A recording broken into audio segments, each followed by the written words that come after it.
ang top 3 best qualities ng mommy ko na si Mommy Baby ay number 1 is madasalin siya.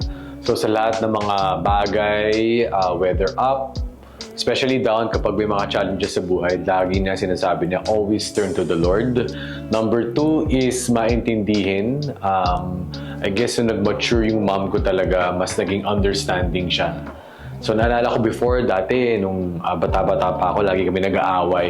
Pero parang same day, bati na rin kami. So mas maintindihin yung mami ko.